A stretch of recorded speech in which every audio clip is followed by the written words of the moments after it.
Hello and welcome to the plotting lecture of the Writer's Mindset Quest. I'm your host, David Bowen. Before we begin, I would like to extend a few words of caution. I cannot teach you how to write. That is not what I'm here to do. That is not, I hope, what you signed up to learn. There are plenty of other resources to help you become a proficient writer. I am here, however, to give you tools and fail-safes to catch you when you may fall short of your own expectations. This is the Writer's Mindset Quest. In order to get the most out of this quest, you will need to put your own time and effort into practicing these techniques. Without further ado, let's begin. You may or may not have heard of the terms discovery and outline writer. To begin this lecture, I'll give you a foundational explanation of each. It's then your job to come to terms with which one you are and decide which tools will work best for you. The first thing you should understand about these is that this is not a right versus left scenario. It is actually, in fact, a scale. You may not fit perfectly into either category, but most people generally fall on the scale.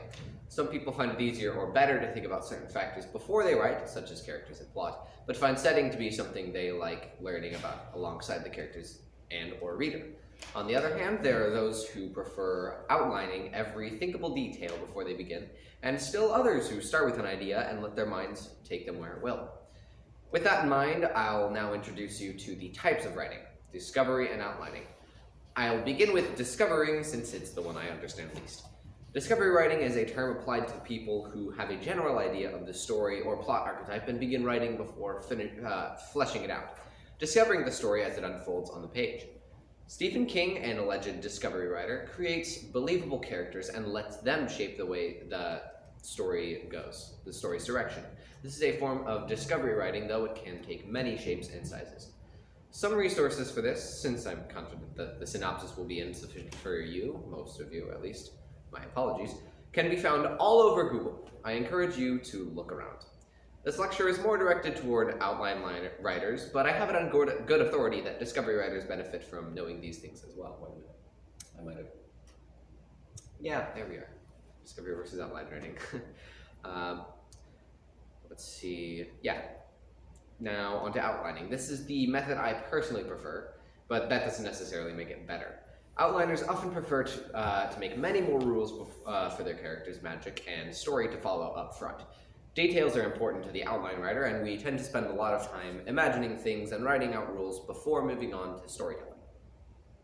Brandon Sanderson, an outline writer and one of my biggest inspirations, teaches a creative writing course that focuses on sci-fi fantasy authors, where he goes much further in depth on this concept, and I highly recommend giving it a watch if you're interested in finding out more.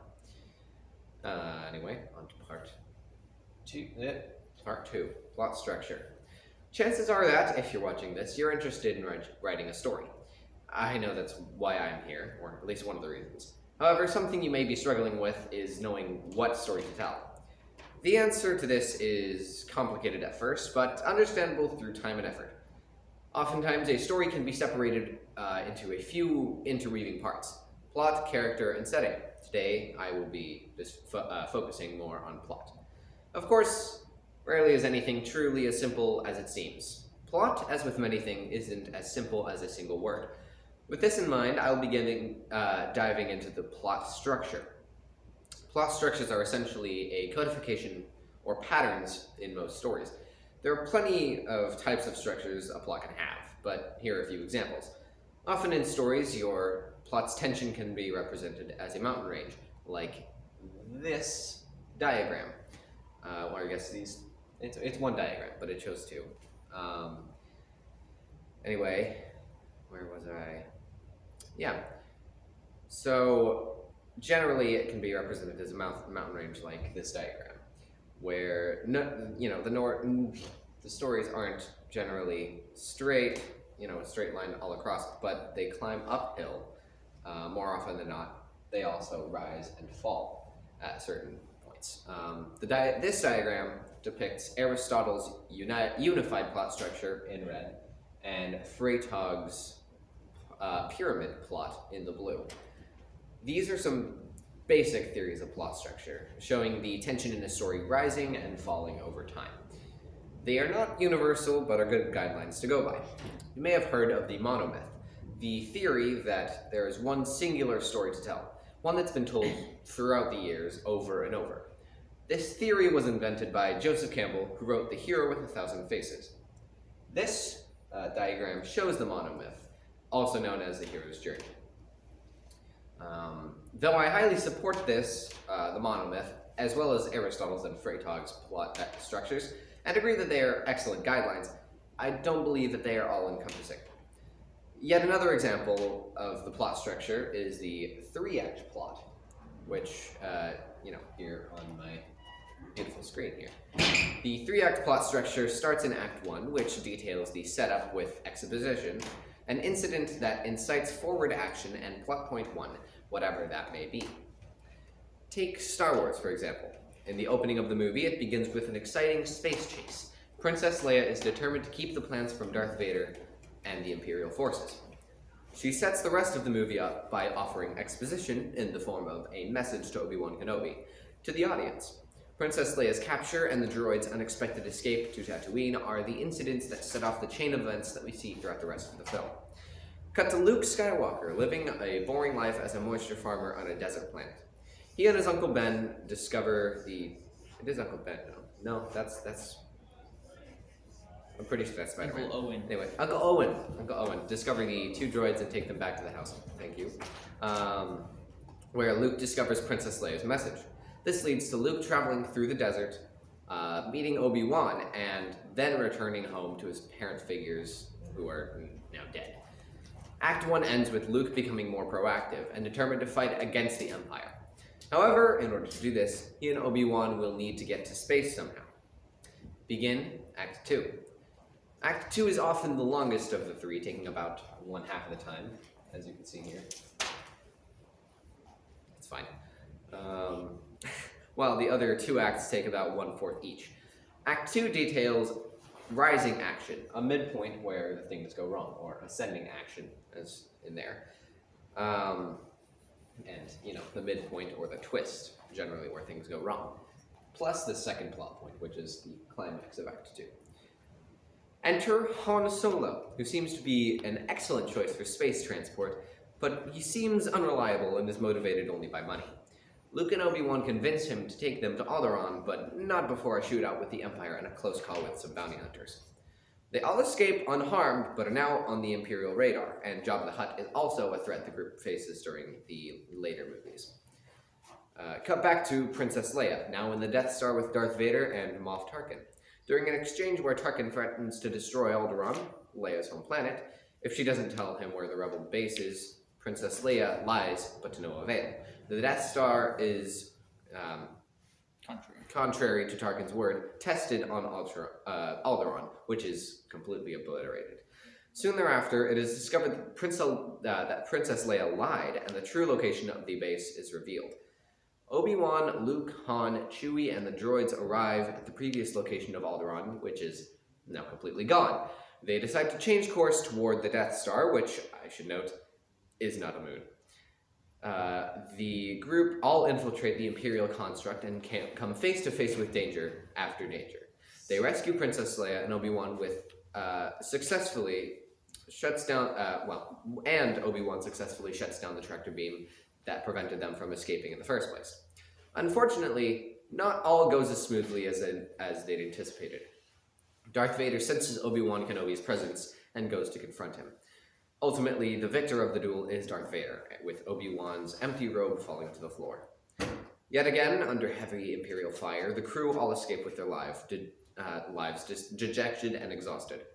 To top it all off, once they were well on their way to the true rebel base, Yavin 4, they realized that the ship likely had a tracker on it, placed by the Imperials.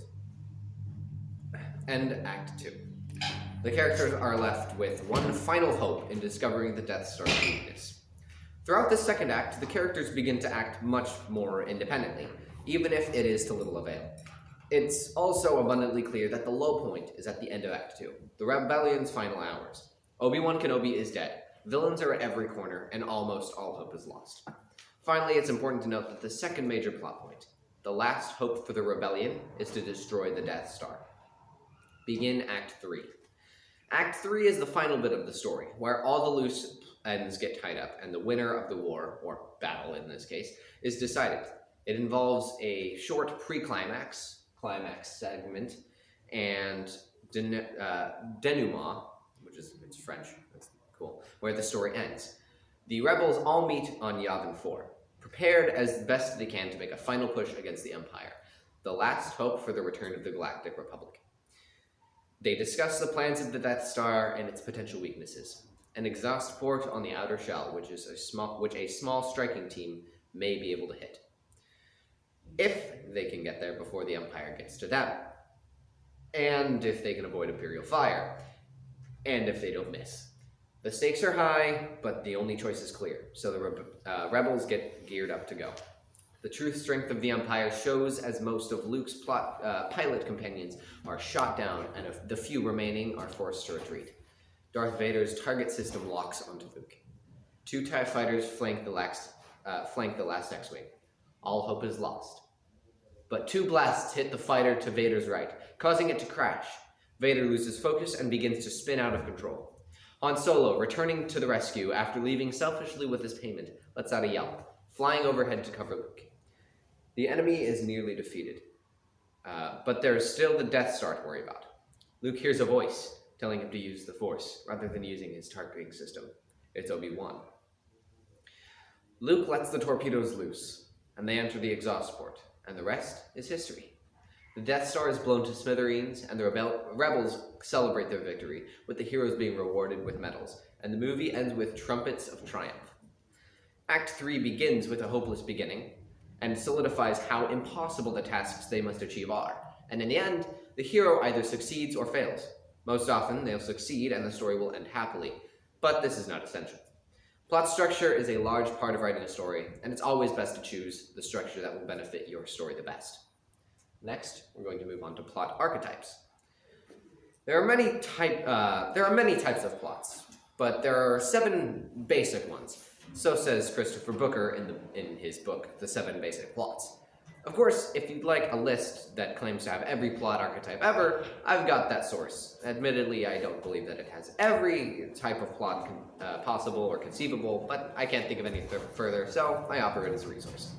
The 7 basic plots are as follows: Overcoming the Monster, Rags to Riches, The Quest, Voyage and Return, Comedy, Tragedy, and Rebirth.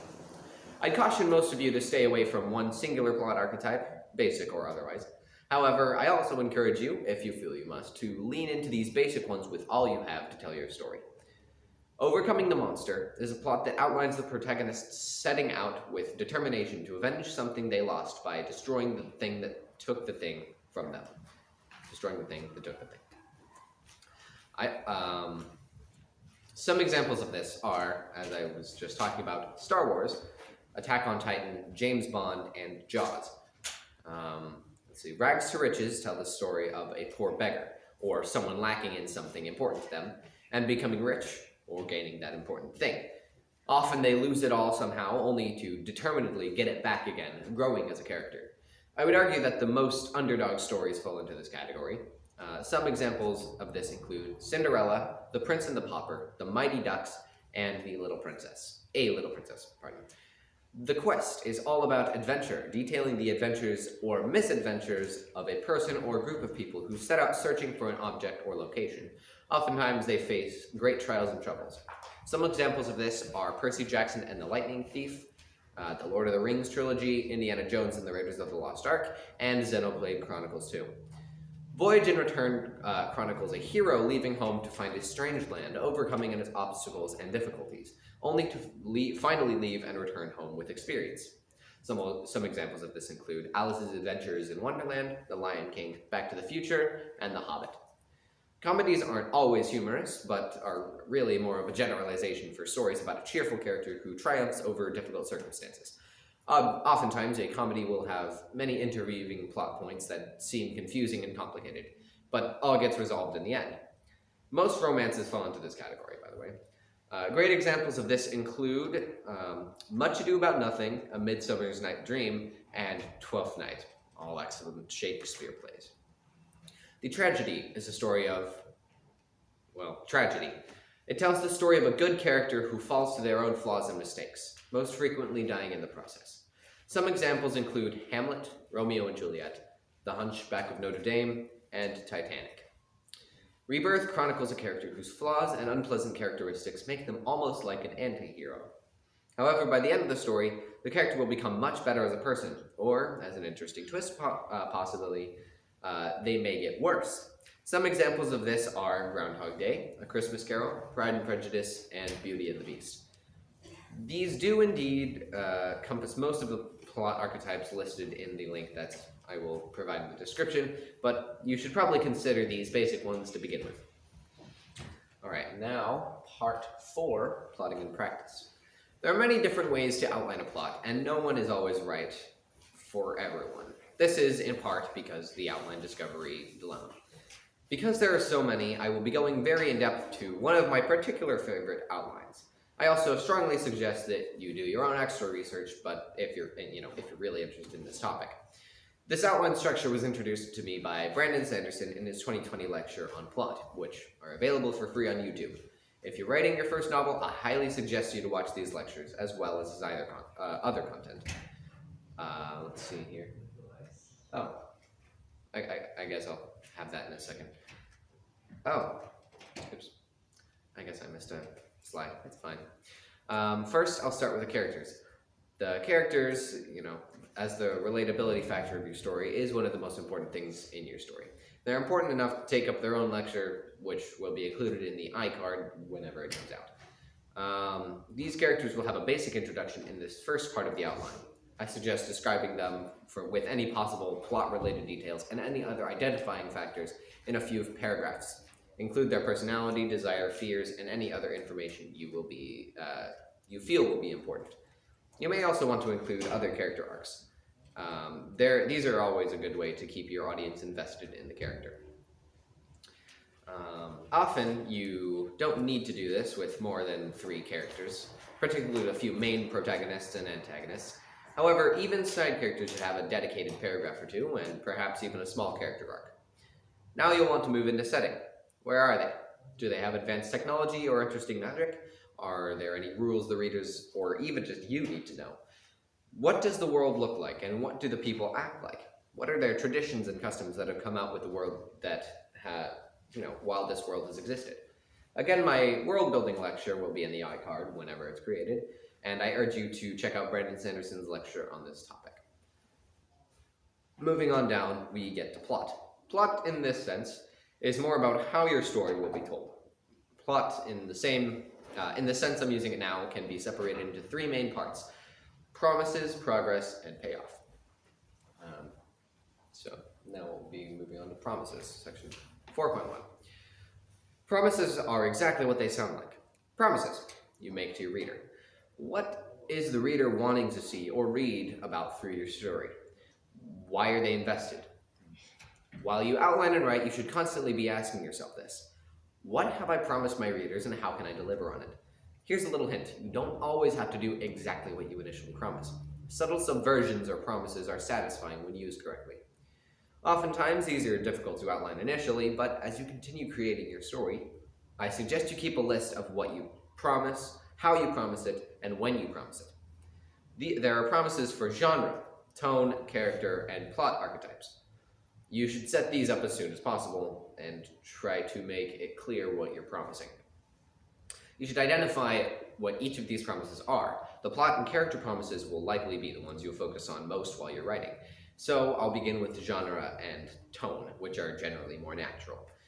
Genre promises are most often easiest to determine, as you'll more often than not know which genre you want to write in. Genre, which becomes clearer the more you go into it, goes hand in hand with tone.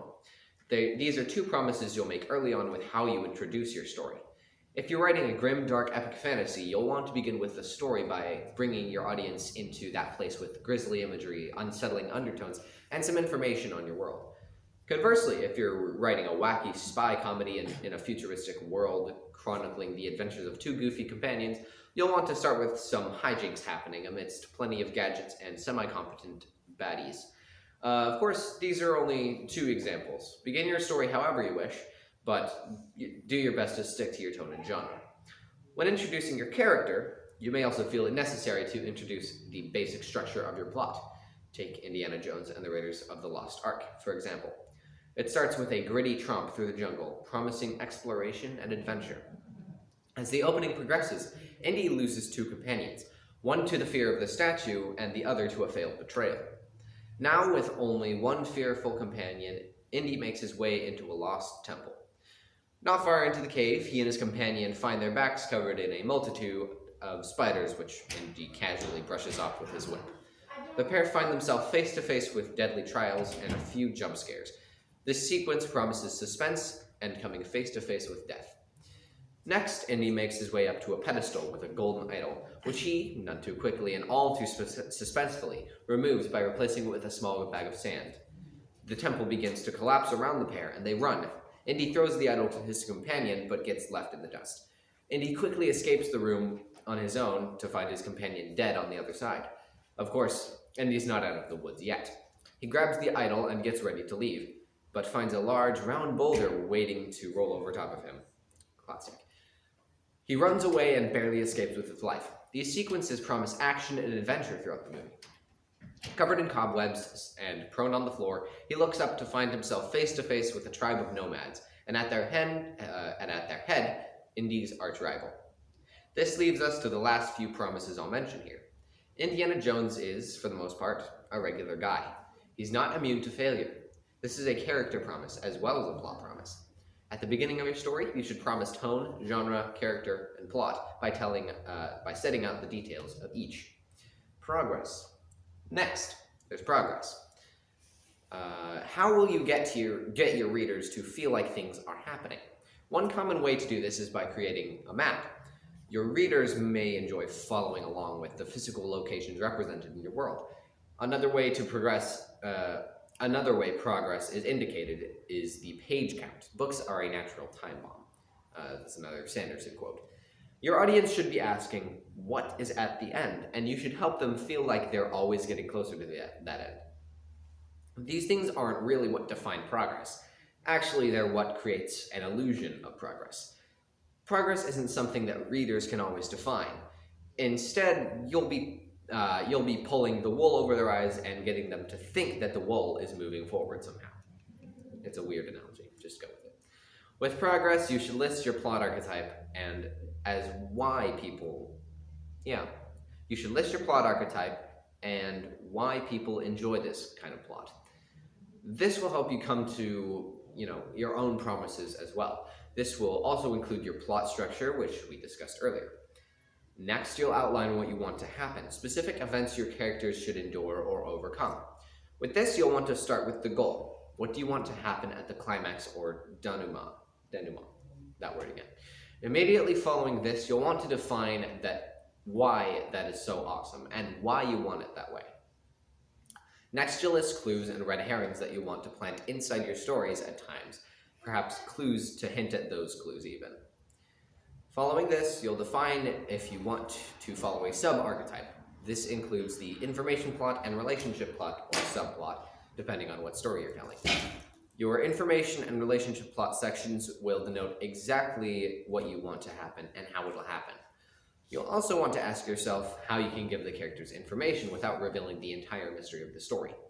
Again, you'll want to start with what should happen, start with the end goal.